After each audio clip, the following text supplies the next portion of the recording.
Hello, podcast listeners. This is your host with the most, and don't peeve me off or I might write a letter to your superior. That's right. It's JJ Gordon from JJ Meets World. In this episode, well, we're going to talk about some bad customer experience pieces that Tucker and I have had throughout the years, and talk about something that I majorly overreacted to. You can get your own judgment as we go on, but Happy New Year and welcome to this episode of JJ Meets World. And by the way, if you'd like to help support our podcast, visit jjmeetsworld.com where you can donate to our Patreon, pick up some killer swag at our merch shop, or click the link to Apple Podcast and give us a 5-star review. 1, 2, 3, 4. JJ Gordon, sort of like that Indiana Jones, in that he's always sniffing out his next adventure. Yes, he is. He's always interviewing guests so he can have them on his show and they can talk about pop culture, arts, and leisure. JJ has his flag unfurled and he likes his french fries curled, and he's fun and then he twirled as he goes to meet the world. He will march into the rain even if his ankle sprained. Take a peek inside his brain. This podcast is called JJ Meets World. I mean, is there anything worse than dying on Christmas? Just dying on Christmas? Yeah, just being dead on Christmas. It's something I think about. My grandmother died on Christmas. I'm just kidding. This is not how I want to start this one. Just trying to lighten the mood. Yeah, okay. There's just nothing worse than kicking it on Jesus's birthday. Yeah. Okay. Blah, blah, blah, blah. Okay, here we go. Well, it's a new year. There was no Y222K, 2022K this year, or whatever we are calling Y2K back in the day. And I remember vividly going from 1999 to 2000 because my friend Andrew, Pete, and I were all down at my lake cabin. I was in 8th grade. In fact, was I? Yeah. No, I was in 9th grade. I was just about halfway through my freshman year of high school. And I remember we had a neighbor who was very into Y2K and sold his vehicle so that he could get a VW Bug that didn't have any computerized components in it, and stockpiled tons of food and had cords and cords of wood, and had done all this stuff and essentially had been like doomsday prepping and was constantly writing letters to the Fargo Forum. And he was wrong. But I always think about this. Even though he was wrong, what if he had been right? So I think a lot of us kind of were like, oh boy, look at that nut job. But how our tune would have changed if at midnight everything went also, the amount of crazy industry that happened in 1999 leading up to the new millennium. So I remember my parents bought a countdown clock. That was just a little clock that said it's 25 days, 8 hours, and 10 minutes. I don't know what happened to that after we hit the year 2000. They probably just threw it out, or did it start counting up? I don't know. My sister actually told me an idea that I'd never really thought of before for New Year's. What she likes to do on New Year's is her and her husband celebrate. I think they referred to it as Old Person's New Year's, where they celebrate at 6 p.m. when it becomes the New Year in London. Oh, and really? Then they go to bed after that. So they just wait for it to be the New Year somewhere on planet Earth, and then they go, "Yay, it's the New Year!" And then they go to bed because they've got a kid and they're just they're tired. Yeah, I mean that makes sense, right? I think there's 3 stages to New Year's, and stage 1 is staying up as late as you can. So this applies to those middle schoolers, right? So you're like, I get to stay up past my bedtime, yeah. And then the second one is party. Where's the party? I got to go to 5 bars tonight. I'm going to get rip-roaringly drunk. Party. And then the third stage is brunch, where you have a celebration, but really you're more thinking about the next day when you're going to have brunch with friends and enjoy a Bloody Mary and a mimosa, and you're going to keep it pretty easy. Yeah. Did you ever, when you were first getting into girls, did you ever fantasize about, oh, I'm going to have a girlfriend and then at the stroke of midnight on New Year's, I'll get a New Year's smooch? Yeah. Oh, I led a lot of I did a lot of things in my life planning and prepping for that New Year's smooch. Me And too. I can think of maybe two in my life that have been like meaningful New Year's smooches. I've also thought about the time that a friend of a friend named Kenny and I were stuck in my car behind a car that had gone into a snowdrift, and we rang in the New Year together silently in my Mountaineer because we had been the poor saps who had gone on a liquor run. That was probably the worst New Year's if I got to pick them all. New Year's is interesting though because it means a lot of things to a lot of different people. You know, there's a kind of a rebirth and a starting anew, and New Year's, it holds all of this weight in that respect. And I've never been a person who's like, oh, yesterday was this, but today everything starts out differently. I'm not big into New Year's resolutions for things like, like, oh, because I think it's like a shame spiral, right? So you assess all the things that are crappy with yourself, right? Like, I'm too fat. I don't read books enough. I don't call my mom on a regular basis. And so you're like, oh, these are all the reasons I'm a garbage human being. I'm going to try and fix those in the next year. What Right. I think people should do with their New Year's resolutions is they should find things that sparked joy in them this last year and try and do more of that. So, for example, I got an arrow garden and I really liked gardening and having my own like thyme and basil that was fresh throughout the year.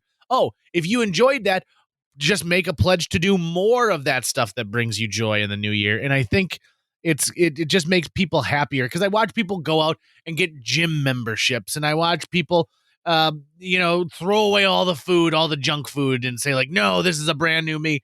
And I think to myself, you're going to fall back into habits. Now, I'm all about improving yourself based on what you want. So if you think I want to lose weight, I want to be healthier, go for it. I am all about that. I've been on that journey myself. In fact, I'm proud to say that I am down another 15 pounds from when we did our episode earlier this year about feeling good in your own skin, and like post a picture of myself without a shirt on, which is the first time since I was a youngin'. And Congratulations, JJ. What's the secret? oh, well, part of it was I got a rotavirus near the end of the year, and that helped the extra 5 pounds. But it's, I am a firm believer in you lose weight on the plate. And so exercise is important because it keeps your muscles, it keeps your heart and organs healthy. But I mean, for most Americans, I think you lose weight by eating smaller portions and making better choices when it comes to the things you put in your body.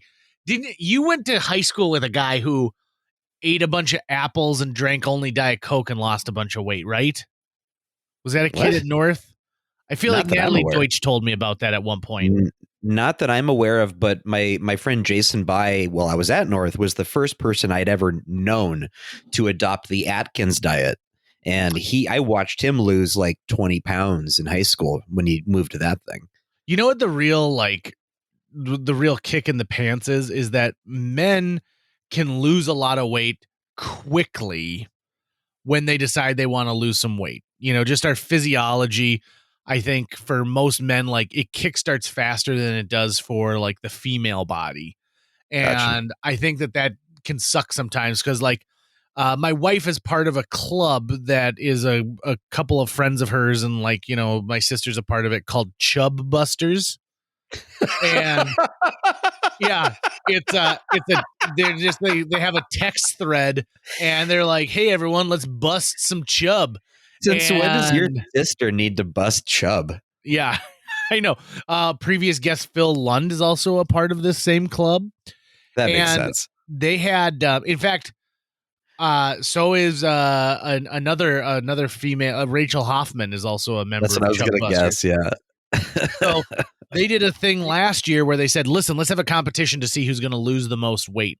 And so they would have weekly weigh-ins, and everyone would put $1 in if they gained a pound, but you would get $1 back from an initial $20 buy-in for every pound you lost, and the person who lost the most gets the pot at the end, the total pot that's left. Nice. I'm pretty sure that there was a lot of rampant cheating going on, especially by the person who won. I won't say what his name is, but he's the only male in the Chub Busters group. And at one point, he's like, "Yeah, I'm down 60 pounds." Be like, "I don't believe 60? you." Bullshit. It was like 60. you guys all owe me a bunch of money now because I lost all this weight, and I'm like, nah, I don't know. So he's thinking of it in terms of like the weight of things he's misplaced throughout the year. Like, or I'm thinking about like, well, I picked up this 20-pound weight and I put it down. Yeah, I'm down 60 pounds from the weight I was 8 years ago. And here's the thing. When it comes to something like a New Year's resolution, you weigh yourself at your absolute heaviest and you wear bulky clothes on that first weigh-in so that you can kind of cheat the system and make it seem like you are actually losing weight as you're going on. And you're just lying to yourself. Yeah, you're the only person that needs to be accountable. Also, what you can do is, since you know this is going to be the weigh-in that's just setting the starting weight, eat a full pizza ahead of time. I mean, why not? You're not going to be able to do that once you start the weight loss journey. And since the weight loss journey doesn't begin until that first weigh-in, give yourself a little more bloat, right? I'm glad you brought up the word pizza because I've been emailing back and forth with the Casey's Gas Station Corporation today. And this is just a prime opportunity for me to share that with the listening audience here on JJ Meets World. So let me take you back to the week before Christmas. It's a busy time, right? Everyone's hustling and bustling, moving around. The last thing that Jill and I wanted to do on a Saturday evening was to cook. So I've had a lot of Casey's pizzas over the last couple of weeks because on Uber Eats, they only have a 99-cent delivery fee. Oh, that one. Casey's Pizza right now is the superior fast chain pizza in the Fargo-Moorhead area. Agreed. Silence from Tucker. You agree or disagree? No, agreed. I didn't think that you were going to need me to come in there, but I'm with you. I was waiting for you to be like, nay, it's Little Caesars. And then I was going to be like, end of episode. No. Done. Why would I ever say Little Caesars? Little Caesars wouldn't even make the top 5. I mean, you talked about Little Caesars a lot in that last episode. Because for $5 you can get enough food to last you for like 3 meals. Because it's hot and ready. Here's the thing. They never at any point say it's good. They just say it's hot and it's ready. Well, right. I mean, is it delicious? Is it good? Is it farm fresh cheese? It's hot and it's ready. That's like saying, hey, would you like to have sexual relations with me right now? Oh, well, I guess I'm hot and ready. Sometimes when I go through the Little Caesars drive-thru, I don't even get pizza. I just get an order of crazy bread and some Pepsi. Do you think that that's a PC term nowadays, crazy bread? Oh, good question. Right? I mean, I'm not telling you to change it. In fact, I've had some real opinions on the fact that we're changing so much stuff on a regular basis. And anyway, back to the Casey's Corporation. So you're writing letters to Casey's. So I wrote this email the Saturday before Christmas. I use the Casey's app all the time. I love it. Do you use the Casey's app? Probably not because you're ordering it through a delivery service, but correct.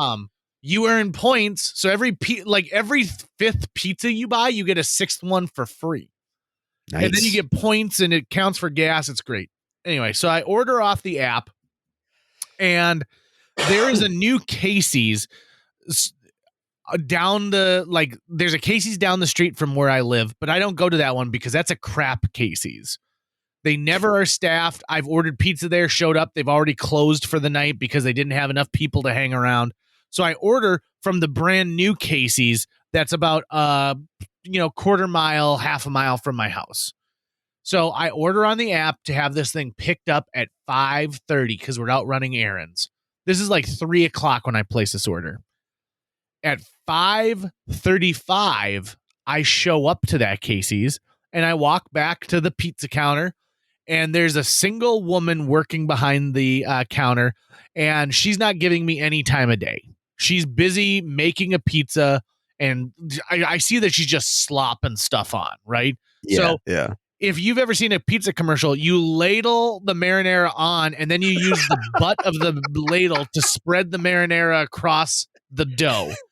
The way she's doing that is clearly not how they did it in the commercial. Right. What she does is she just takes it and she slaps it. She slaps the marinara on, so it's not even evenly spread. And then she takes cheese and she just kind of sprinkles on cheese. Now, there's no cup to measure the amount. Like, if the rules on making a Casey's pizza is you use a fistful of cheese, then she followed it to the T. But I have to imagine that at some point they're like, we should probably know how much cheese is going onto the pizza, so we control our costs in some way. And not that somebody's not sitting really there. A standard size. Right. Well, there you go. So, and I mean, and I've worked at places where they say it's a cup and a half of cheese. So it's this cup that you use and you fill it with cheese and sprinkle. Anyway, so she finally gets this pizza and puts it on the conveyor belt for the pizzas to cook. And she goes, "What?" And immediately I think, oh, darn. Okay, and I'm like, pickup order for JJ Gordon. There's no order with that name. There's no order.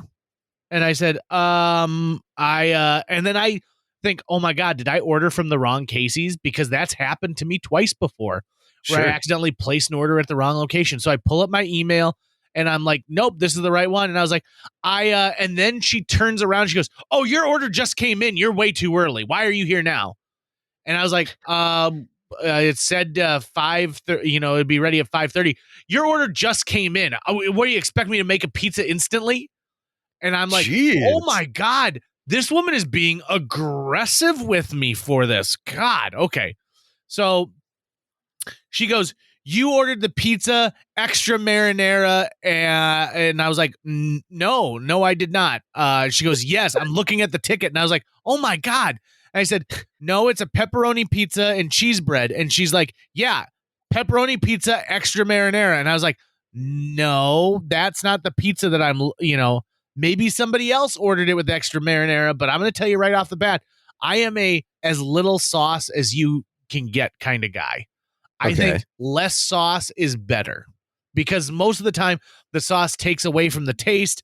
I think if it, if the ingredients slide off the pizza because there's this sea of red tomato goop between the crust and the cheese, it's no good. No bueno. So she's like, yeah, extra marinara. And then just turns away and so I read the ticket that she's gives me and it says large pepperoni pizza, cheese bread, add marinara, because you get to pick a side for for the cheese sticks, and I chose marinara rather than ranch or blue cheese. So this woman, who I'm guessing is illiterate, all right, because it seems pretty basic to me. And then I think, maybe she's just having a tough night, or maybe for whatever reason she just doesn't like me. Well, then another person comes in and they said, you told me that my order wasn't here, but I double checked, my order is here. And she's like, I told you it's not here. And they're like, do you have a Canadian bacon and pineapple pizza? And she's like, yes, but that's not for Marcy. And she's like, I didn't say my name's Marcy. I said my name's Helen. And she's like, oh, well, you said Marcy. Ugh. So at this point, I'm like, yes, I'm sure that this woman who's been named Helen for 65 years came in and was thinking to herself, God, how my life could have been so much better if only my name had been Marcy. I'm really feeling like a Marcy right now. I'm going to use that name instead. Right. Like, I wonder if she'll notice if I use a fake name. But so she had been so essentially verbally violent with this woman that she had gone out to her car and had to double check to make sure her order was there. So this woman goes, all right, large pepperoni, extra marinara. And I was like, large pepperoni, but there's also, and at this point I just want my pizza, right? And I'm like, and cheese bread. What? And she's like, you can't just place an order right now. And I'm like, it's on the ticket, cheese bread. She goes, this isn't the ticket I gave you. And I was like, oh my God. God damn. And that's a person who needs to lose their job immediately. Right. And so there's one other person who's working there and he's behind the counter. And I can tell that he has already had to deal with the brunt of this woman's ineptitude. And we're also in a point when it's hard to get employees, right? So I can understand why they probably still employ her. But even I'm looking at the pizza she's making, and she's making them garbage. So she makes cheese bread that she forgot to make, and I watch her do this number. The science that's gone into the pizza convection or conveyor belt oven is pretty precise. Wouldn't you agree? I would assume so, because they're trying to make it at bulk, and they're trying to control costs. Right. And they're trying to make sure that it's consistent, right? So if you put a pizza up here, it goes through in the exact amount of time it takes to cook. I watch her put a hot glove on and reach into the conveyor oven and pull out the cheesy bread that hasn't even crested the outside of the conveyor belt mechanism. So now I know, like, oh, great. So I'm going to bite into my cheesy bread and it's going to be all doughy, because this woman doesn't understand the fact that if it takes 5.5 minutes, it's going to take 5.5 minutes. So the phone has been ringing off the hook this whole time too. Like ring, ring, ring, ring, ring, ring, ring, ring, ring. And I watch her pick up the receiver and then just put it back down. Not even just saying hung hello. up on the person. And so I'm like, okay, whatever. And so we leave, and the pizza was virtually inedible. I mean, she had slapped that ladle 5 or 6 times on top of the crust. So it was just, and there's nothing worse. Like, we had been out shopping. We just needed something nice, and we were going to cuddle up on the couch and watch a Christmas movie together. And this really put a bad taste in my mouth. Oh, I should also mention this. This has nothing to do with that woman, other than the fact that it's her incompetence that forced me to meet this gentleman. After I told her cheesy bread and I knew I had to wait another 5.5 minutes, this guy who had one extremely lazy eye and reeked of bad marijuana, I mean, you could smell it from a mile away, walks up and goes, "That lady, she's busting her ass. You can't deny it. I'm telling you, you follow the money. You follow the money." And I go, and he's like, that woman, she needs to be paid $20 an hour, a livable wage. No one in this country's got a livable wage. And Big Pharma, they're trying to kill you.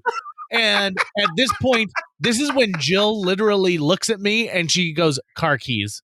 And she was like, she just couldn't stand to be inside that Casey's any longer. And so she walks out and gets in the car while this guy goes to tell me that, the Illuminati are the ones who are controlling all this stuff, and then offers, if I want to meet him, he's going to be on the side of the building, but there's no security cameras. And so he walks out, and that's the first time I hear from the guy behind the counter, and he goes, "Is that guy bothering you?" And I was like, "Well, not anymore. He's gone." And it was the kind of insane sort of like crap that just flowed out of his mouth that made me think to myself, like, I could be home watching the Santa Claus 2 right now with Tim Allen. What was the crazier thing that he said? Was it that the Illuminati was in control of Big Pharma, or was it that lady deserved to be paid $20 an hour? No, the craziest thing was he was talking about how, like, we all wear coats, right? Because we have to wear coats to stay warm, but our bodies naturally generate enough hair to keep us warm. But we're so busy shaving that hair off that why do we give in to societal pressures to be less hairy? That was the craziest shit that he was spouting. Because, and like, I'm looking at him and I'm like, I have never, even in my wildest dreams, been hairy enough where I'm like, yep, I'm good to go down to 5 below. So now, have you received a response from Casey's corporate? I wrote Casey's an email that night, and I just got an email back 2 days before the new year. So it took them a while, but they were probably busy. And they sent a message back saying, like, "We apologize. We're all about quality." But then they got a little cagey because they said, "Why didn't you bring this up to the manager on duty?" And I thought to myself, okay, Casey's, so you're accusing me now of maybe fabricating this? Trust, I was so ultra specific in the email that I wrote that there's no way that someone thought to themselves, "Ooh, I'm going to take Casey." And I never asked for anything, by the way. But, "Ooh, I'm going to take Casey's for the cost of a large pizza," which they're practically giving away with a gallon of gas. Right. So I said, no, there were only 2 people working, and one of them was the employee that I had the trouble with to begin with. And I said, here's the deal, Casey's. I'm not asking you for anything. I don't want anything other than you to address the staffing issues, because it wasn't just me. It was me and Marcy/Helen, who also were having an issue, and countless others who had to deal with this woman who, when you get a pizza, it's supposed to be this moment, like the moment when Kevin is in Home Alone 2, when Rob Schneider opens the cheese pizza and it's steaming perfectly, and he has that big smile on his face because he's about to get in the limousine, and you just think, yes. Or when you're watching Teenage Mutant Ninja Turtles and you're watching the cheese stretch, and you're like, God, I want that experience right now. Anytime that there's ever been a pizza delivered to my house, I always thought, this is Christ on earth right here, is this person who's delivering me pizza, because they're bringing me joy. This woman took away joy with pizza. This woman ruined an evening experience for me. Now you might say, Jesus, JJ, you need to calm the hell down, because there are way worse things that are going on with people in this world. And you know what? You had a bad pizza experience. Boo-hoo. You still could eat that pizza. But here's the thing. I had been anticipating that pizza for hours because I had placed my order, and it just, it was going to be so great. And so for her to be able to slap my face in such a way that pepperoni left a smear stain on my cheek, I do not find that to be acceptable. So I sent them a message back saying there was no visible manager there, and they just sent an email back saying, well, we will initiate a credit card return in the amount that you paid. And I don't feel like, I don't know what I wanted this to ultimately end up as, but I don't feel like this is what it is. I almost would rather say, like, listen, we're gonna have Papa, okay? He's an old man who works at the 19th Avenue North location that everyone loves. Papa is gonna drive a pizza over to you right now to say we're sorry. And Papa makes the best pizza.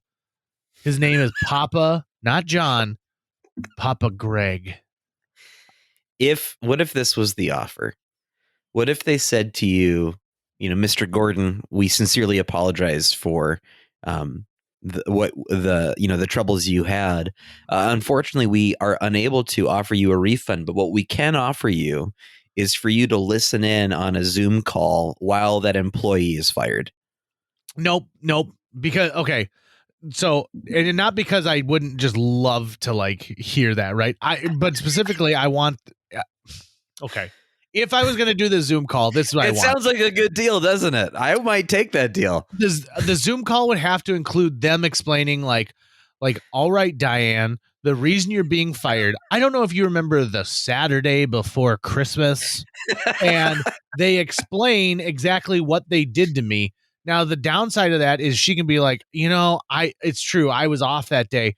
My father had just died, and I realized that I wasn't going to be able to make it home for Christmas to buy gifts for my children because, of course, I work at Casey's and I'm making minimum wage. And 5 other people had quit that night, and I was being left in charge of the store. I'd only worked there for 3 days to begin with. Oh, and I was also diagnosed with Crohn's disease. And you think to yourself, oh, God, I probably should have been kinder. I probably should have had more grace for this situation. Now, on the flip side, if they told her, you can keep your job, but you have to apologize. Oh, yeah. That would feel good, because she'd be like, Mr. Gordon, I wanted to drop off this pizza because I understand that you had a bad experience and that my blah, blah, blah, blah. And I'm like, well, I think that you should specifically apologize and tell me what you're apologizing for. I'm sorry I made you a bad pizza. Is that really what it was? Was it just a bad pizza? I'm sorry that I was verbally abusive to you and I made you a bad pizza. And I'm sorry that I was verbally abusive to you, made a bad pizza, and called you a liar in front of the other customers at Casey's on 13th Avenue in Fargo. Be like, thank you very much, Doris. And maybe that would feel better. I don't know. I again, I have written some strongly worded letters over the years to places where I think, there's somebody who pays all of the wages, right? Who paid to have this Taco John's built and doesn't realize that the night staff tried to close down an hour and a half before the scheduled closing time. And that to me is the thing where like there's somebody who should know that the employees don't care enough to follow through on the basic promises that the business has, like having hours on the side or saying like, yep, how much money did they put in to develop this app? So all that this woman had to do was read a small piece of paper that said, make a large pepperoni pizza, make an order of breadsticks, and put marinara in the box. Right? Mm-hmm. That being said, would you like to hear about a time when I got called out as an employee? Let's do it. Okay. So I was working at Take-Two Video, and Take-Two had a deal where if you returned a video the day before it was due, like, so if you had a rental that you rented for 2 days and you brought it back after the first day, you would get $1 off or 50 cents off your next rental. But you had to bring the return into the building, hand it to a person who says, okay, you rented this on the 29th. It's the 30th. It wasn't due till the 31st. And then they would stamp it and hand you this 50-cent coupon back. 50 cents. Okay. You have to keep in mind, this coupon is good for 50 cents. It can't be comboed with other coupons, just this one that's 50 cents off. So there's a guy who used to come in and rent, and he was just annoying. And annoying in the way that he would come in and he would say like, oh, hey, you don't, do you have a perfect, Call of Duty Perfect Soldier in? And we say like, you check online or you check your computer system. You say like, nope, it's not here. He goes, well, could you go check the return bin? And you check the inside return bin. You say like, nope. And he goes, well, what about the one outside? And so you can't always just leave the store, especially if you're there all by yourself, to go check the outside return bin.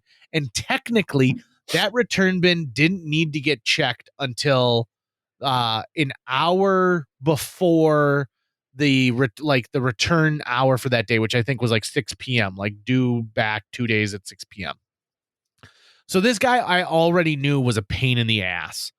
And so he comes in on Thanksgiving, and he comes in and he's walking around, and then he comes back and after he's already been in the store, and he hands me a video game and he goes, oh, I need my 50 cents off on this, but I don't have the card. And so you need the card to essentially validate, right? Because we stamp those on your way out. Otherwise, I would have to actually go into the system and say, yes, you did rent this on such and such day. You're also not supposed to carry merchandise in that you're returning, right? Because if he just put it back on the shelf, he could avoid late fees. It was something common that I saw people do all the time, where if you forgot to return it for like 4 days, you'd put it back on the shelf so that when they said, I returned it and I do an inventory and it's in the store, I have to take your word for it. Ah, gotcha. Okay? You worked at a video store. You've probably seen some shady shit like that. I've seen shady stuff, but actually that trick I never got pulled on me. That's very interesting. Oh, yeah. So this guy, I tell the guy, oh, it's not valid on video games. And I knew that it was valid on video games. I just lied to him because I want to be like, listen, dude, it's Thanksgiving. What do you get off my back? And he's like, oh, okay. And so he storms out of the place. The next day, he comes in again and he goes, I called the other 2 locations and they said that it's good on Thanksgiving. So I'm going to want my 50 cents.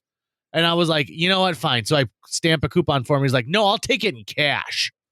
And I was like, no. And he goes, I'm like, it's only applicable towards rentals.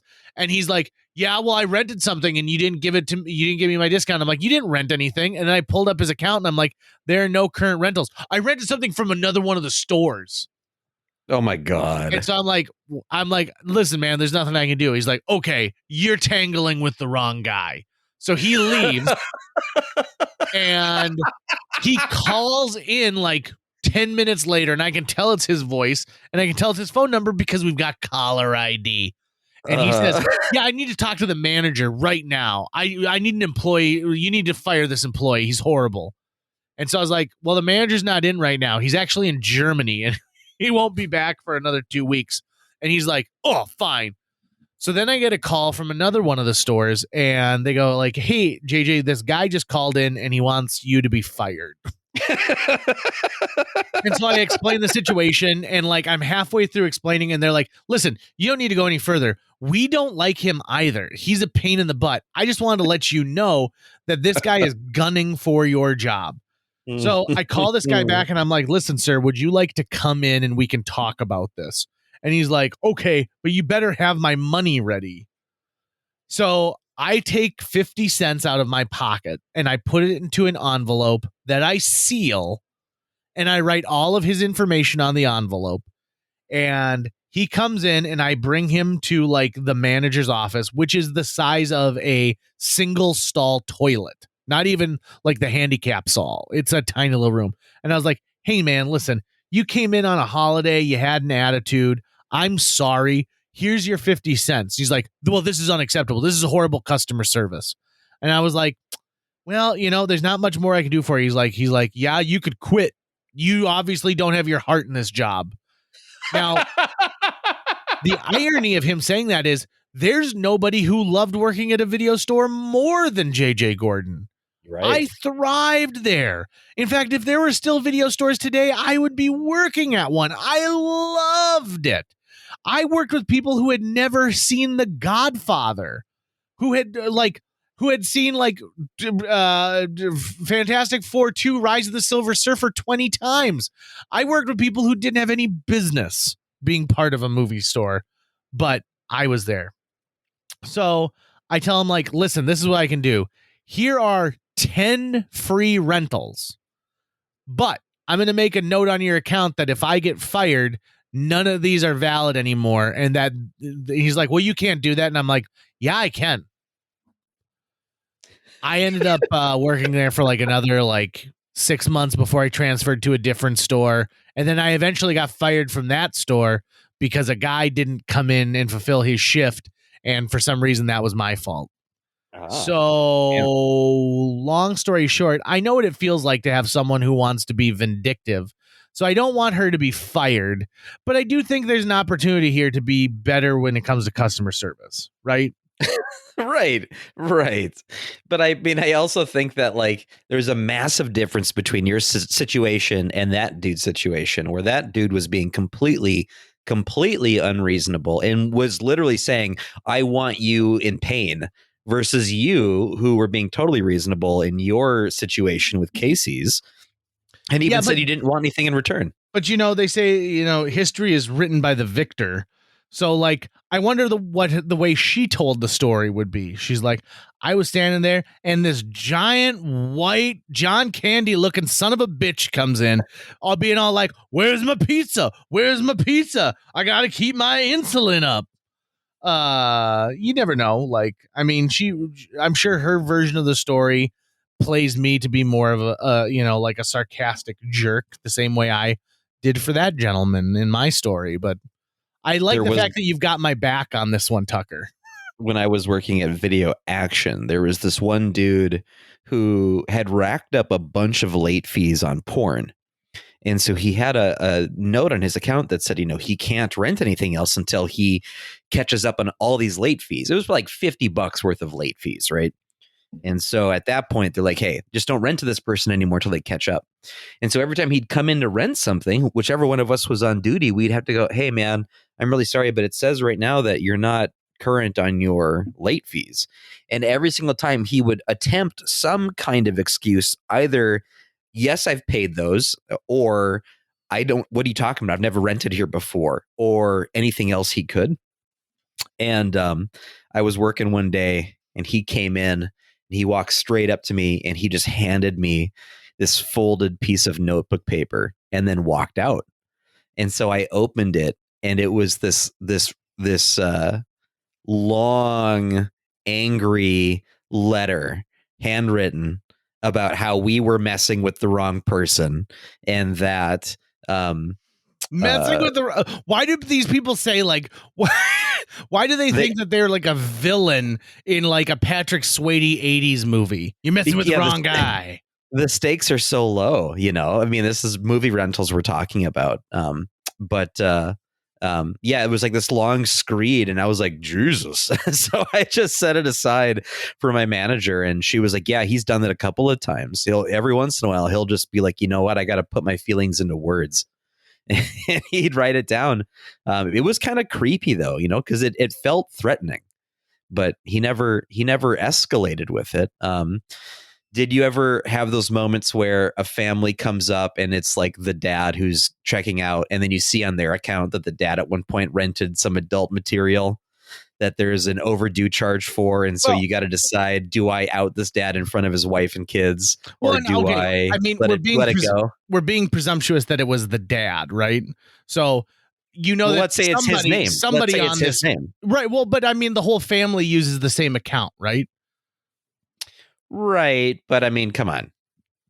Oh, I knew a couple ladies who, you know, enjoyed adult, you know, films, but like I did too, but they were the very small minority. Right. Okay. So I do know what you're saying. What's even more awkward than a dad coming up to rent videos with his kids and there being like this overage is when the wife or the, you know, like the other account holder would come up and you say like, I'm sorry, I can't let you rent anything. There's a $60 late fee on this. And they go, for what? And then you have that panic moment of like, do I tell them or be like, well, there were some tapes rented a few weeks ago. We weren't home a few weeks ago. The kids and I went up to my parents. My husband was only home and he never rents tapes. Well, these were of an adult nature. What? No. So yeah, I know exactly what that was like, and those were horrible conversations to have. I just remembered my worst, and then what then became my best customer confrontation while I worked at a video store. This was when I worked at Video Land. So this was the first job I had after I graduated from high school, and it was late one night. I was closing. And I was really tired and I was all moody for all these other reasons. And I'm sitting there and I'm watching the movie Willow on the little TV that was behind the desk. It's like 2 hours before we close. And these three kids come in and they're like probably 11 or 12 years old, something like that. Two little boys that looked like they were twins and another boy who looked like he was maybe a year older than them. And he was definitely the leader of the pack. And they walk in, and the moment they walk in, you can tell like that these are little teenage kids because like they're cursing like teenagers immediately, you know, like they're away from their parents. So they're trying out every curse word they can while they're not in a place they're going to get in trouble. And they walk up to the counter and the big kid, the leader, he goes, "What are you watching?" And I go, "Oh, I'm watching the movie Willow." And he goes, "Willow is gay." And then they walk away. And I'm like, okay, that's a weird thing just to say to some adult stranger, you know, but I'm just going to let it go. Well, they walk around for like 20 minutes. They're just being really irritating, but no one else was in the store. So I'm like, whatever. They're just being annoying little kids. Then they come back up to the desk and the old kid goes, "Can I have a penny?" And I go, "Excuse me?" He goes, "I want a penny. Can I have a penny?" And I go, "No." And we had one of those little change cups that you could throw loose pennies in and stuff sitting behind the counter that he saw. And he reaches for it. He goes, "I'm just going to take one." And he reaches over the counter to just take a penny out of this thing. And I grab his hand and I pull it out of the jar. And I go, "No, that's it. You guys need to get out of here right now." And he goes, "What?" And he starts cursing me out. And so I like blow up and I'm like, "Get the fuck out of here right now." Right. I just blow up at them. And so as they're walking out, that older kid is like calling me names and stuff and, you know, laughing as they leave. And I'm just simmering with rage and anger. Right. I'm so pissed that these little shitty preteens came in and basically just walked all over me. Right. Well, then the phone rings. I answer the phone and it's this woman and she goes, "Hey, Sorry to bug you. I'm just calling to see. I sent my my kids and their buddy over to rent some videos. I haven't seen them back yet. Did you see them come in?" And I go, "The two twins and the older kid?" And she goes, "Yeah." And I go, "Let me tell you something about those kids." And I told her exactly what happened, right? And she goes, "Oh my God, I am so sorry. The twins, they're my sons, and the older kid, that's a buddy of theirs, and he's been some trouble. But well, I know a couple little kids are they'll be pretty disappointed to find out that their sleepover is about to be canceled." Oh, And I'm like inside, I'm doing a little dance, and I'm like, "I'm so sorry to ruin you guys' night like this, ma'am." And she's like, "Oh no, it's not your fault. I'm sorry that they were so rude to you, and they're going to learn a lesson." And I said, "Okay, well, you have a good night." And I hung up, and I was like, "Fuck you, you little assholes! I just ruined your sleepover." the power you held. Oh, it felt so good to tattle on them. I told their mom. This literally, I went and told on them. That was the only thing I could do. You know, let me. I'm not trying to one up you, but my other time when I saw a kid totally get put in their place was just amazing. I was doing second stage out of Trollwood, and Rob Reese, who is a pretty famous improviser, was the one who is directing us. Lives out in New York City, but he came to Fargo, North Dakota to teach some summer theater to some kids in high school. And Trollwood was up in North Fargo in Trollwood Park. So Performing Arts School was in this park, and it used to be an old farmstead. So there was an old barn, and there was a hog barn place. And so we were all in the hog barn, and there was a kid who was playing, and this kid kept rolling his ball into the rehearsal space that we had. And you could tell that he was doing it on purpose so that he was like causing an interruption. So it rolls in once. He runs into the doorway. He's like, can I have my ball? And so someone kicks the ball out to him. It comes in again, and he just stands in the doorway this time. Someone kicks the ball out to him. Comes in a third time, and Rob picks it up and like gestures for the kid to come over. And he's like, "Hey, that's mine." And he goes, "Where are your parents?" And he goes, "My mom dropped me off here. Where's your mom?" And the kid goes, "Getting her teeth fixed." So at which point Dustin Buchanan and I lose it because there's no way this could be any better than getting her teeth fixed. So Rob holds the ball in front of this kid who couldn't have been more than like a second grader, and he goes, "She needs to come talk to me before I give this back to you." And he's like, "Hey, that's my personal property." And Rob's like, "No, it's not." And then he goes, "I'm an adult." Which I thought was such a great line. "I'm an adult." That was one of the most gratifying putting a kid in his place moments that I've ever seen in my entire life. Did you get to see him talk to his mom? No, I don't think that he ever came back. I think that ball sat up on on the makeshift desk that Rob had for the rest of the summer. And here's what was interesting. We looked at it sort of the way like a conquistador would keep a skull next to a throne, right? To remind you that he has killed to get to where he is today. It's a warning to others who may try and push the limits. Loved it. Oh God, that was great. I love that. Anytime that you see an adult have to full on like put a kid in their place, especially a kid that they are not like directly tied to. Oh yeah, it's just wonderful. Just especially great. The kids being a real asshole. Okay, so I'll be honest, I didn't see that this podcast going in this direction, but it certainly did. As we get into 2022, I want to first be the one to say I was not going to have us do a New Year's like we got to do this in 2022 on JJ Meets World, because if you go back and listen to the one that we did for 2021, we didn't accomplish crap. We made like 20 resolutions. And did we? Not a single one got No. So I think that it's better rather than setting ourselves up for failure, we just enjoy things. Here's something that I plan on doing in 2022 that I think will be interesting. I've started collecting stamps, but not in the way that normal people would collect stamps and like, oh, this is a 1986 Eagle, Patriot stamp. I'm collecting stamps that have like pop culture references that I love. So, for example, I bought a full sheet of the Jim Henson stamps, where there's a stamp of Jim Henson, but then other Muppet characters. I have the whole Harry Potter collection.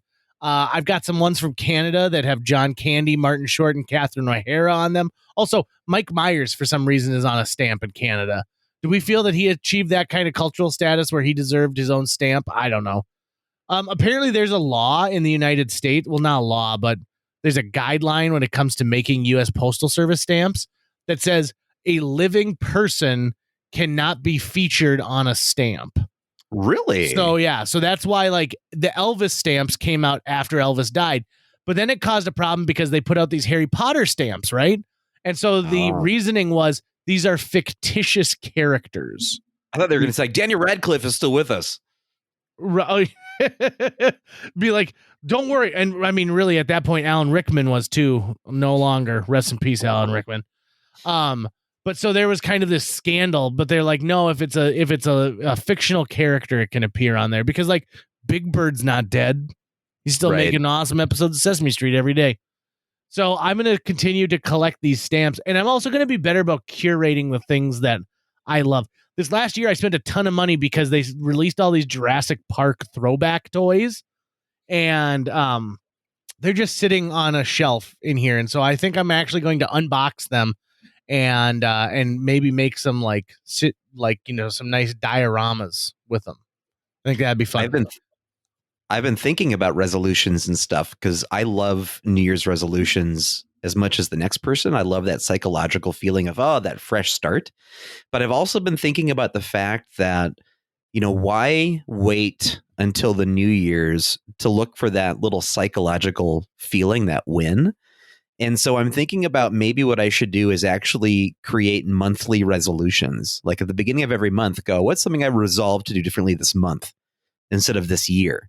And make them smaller things. So make them small things, like maybe things I want to improve on. So like one thing I'm really, really unskilled at, and I run into it every time I'm dealing with a birthday or Christmas, is I'm terrible at wrapping presents. I'm just awful. Every single time I've wrapped a present, it looks like shit. It's something that have always been kind of embarrassed about, right? Like it's sort of embarrassing to go to Christmas and all the presents are piled there and everyone knows which ones are from you because they look awful the way they've been put together. And so I might, maybe one of the months this year at the beginning of the month, I might resolve that month to work on becoming better at wrapping presents. And then maybe I'll go buy some cheap wrapping paper and just a couple of different size boxes and, spend a weekend just wrapping and unwrapping and wrapping and unwrapping, things like that, right? Little improvements that would make myself feel better about myself, but nothing that's so massive like, I'm going to lose 60 pounds, right? That you're going to feel bad about if you don't do. And like you got to wait for the next year to start your resolution. So I think I'm going to aim for trying to make monthly resolutions that are smaller in scope, that could, so that at the end of the year, instead of going, what's my New Year's resolution going to be? I'm really looking at what resolutions did I accomplish this past year throughout the year. You know what is so beautiful about that wrapping one, that first one that you want to accomplish right off the bat, is you are trying to do something to make other people's lives brighter, right? Like, so right. You get some joy through giving, but you want to make sure that when you give a thoughtful gift to someone, that it also comes in a great, wrapping. I think that's awesome, dude. That is such a great idea. And what a wonderful thing to get better at, because I'm married into a great wrapper. Okay, so I haven't wrapped a gift in years. Jill does such a wonderful job with it. She gets the nice crisp corners, and she also is good about like keeping old boxes so that you can separate things instead of like having one big box that has 5 things in it. It's 5 separate gifts and like towers of stuff. So she does all of that around here. But I hear you. There is some great online tutorials for wrapping that I think you're really going to enjoy. I'm going to have to hit those for sure. Yeah. I think that one thing, I think you and I, now I said we weren't going to do this, but how about this? 1 month, let's you and I tackle a resolution together. Yeah. Yeah. So like we can pick something like that time. Do you remember that time we went to Pilates? Where you and I were like, let's take a Pilates class and find out what it's all about. And all of those 50-year-old women were so excited to see us. I think I wore jeans. Yeah, I think you did too. Yeah, it was. I mean, it was not my finest moment. I don't know how I have never felt like less of a man. Than in that class. So I think that'd be fun. I think that's a great idea. As 2022 hits and we're excited to get into it, I welcome everyone to a new year of JJ Meets World. We'll hit episode 300 before we even get halfway through the year. So, or no, just a little bit after halfway of the year, through the year. A little bit after halfway, yeah. So I'm excited for that. Thank you guys so much for listening. It's always been a blast to have you. If you have subject matter you'd like us to cover on JJ Meets World, this is one thing I want to put out there for the listeners. You can send us subjects. So like if you say, gosh, I'd love to know more about the U.S. penal system, we'll find a guest. I mean, there's plenty of people out there who can talk about these things. And so we can do that for you if there's something that you want us to cover in particular. And we'll kind of go from there. We'll have a blast. I'm looking forward to it. That's going to wrap it up for today's show. If you enjoyed this episode and would like to help us continue to produce new episodes each week, visit jjmeetsworld.com, where you can donate to our Patreon, pick up some swag at the merch shop, or follow our link to Apple Podcasts and leave us a 5-star review.